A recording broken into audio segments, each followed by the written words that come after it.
Dibrugarh university BEd entrance টেষ্টৰ 2024 যিখন question paper সেইখন সলভ কৰিবলৈ লৈছোঁ এতিয়া প্ৰথম প্ৰশ্ন আছে যে এইটো a man is facing towards the east he then turns 45 degree anti-clock again 180 degree anti-clock then 225 clockwise so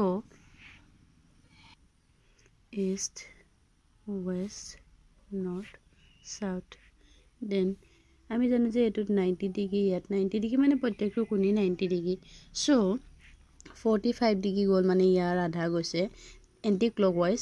then আকৌ 180 ডিগ্ৰী দেন ইয়াত গল 90 135 180 ডিগ্ৰী হল then 25 degree clockwise so 225 degree clockwise মানে হল 90 90 180 হৈ আছে দেন ইয়াৰ আহিলে 45 মানে 225 ডিগ্ৰী হল আকৌ আহি কোট পালেহি আগৰ জায়গাতে পালেহি তেও বৰ্তমান কোন দিশত মানে মুখ কৰি আছে so answer will be east number 2 CMMEOO GQQ then n ওলাব C টো হৈছে আমি জানো যে 3 M টো হৈছে 13 মানে এইটো 30 এইটো 3 13 এইটো 13 দেন 5 দেন এটো হৈছে 15 O2 15 দেন ই হৈছে 7 আৰু ই হৈছে 17 মানে কি হৈছে প্ৰত্যেকটোতে প্ৰথমটো পিছত যেটো দ্বিতীয়টো হৈছে হেতুলে 5 যোগ হৈছে 2 যোগ হৈছে সো 5 হৈছে দেন এই 2 যোগ হৈছে সেইকাৰণে 7 হৈছে ইয়াত আকৌ 2 যোগ হ'ব মানে 9 হ'ব 9 নম্বৰটো হৈছে আমাৰ 9 হ'ব 9 নম্বৰটো হৈছে আমাৰ I দেন আকৌ পিছৰ কিটাটো তেনেকৈ 2 2 যোগ হৈ গৈ আছে তো ইয়াত কিমান 17 আছে তো 19 হ'ব তো এটো যেনেকৈ 11 আৰু এটো হৈছে 21 তো 19 নম্বৰটো হ'ব আমাৰ S মানে S দুটা হ'ব সব বুজি পালে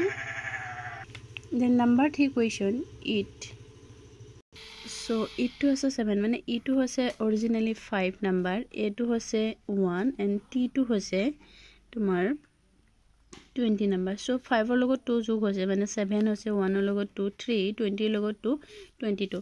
10 m টো আমাৰ অৰিজিনাল হৈছে 10 তো তাৰ লগত 2 যোগ কৰিলে হল 15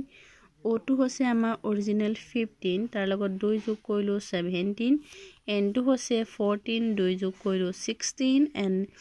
11 দেন 2 যোগ কৰিলো 13 সো 15 নাম্বাৰ হৈছে O দেন এটো হল Q এটো হল P M কিন্তু আমাক এটো খুদা না আমাক এটো হৈছে 15 17 16 13 so answer will be A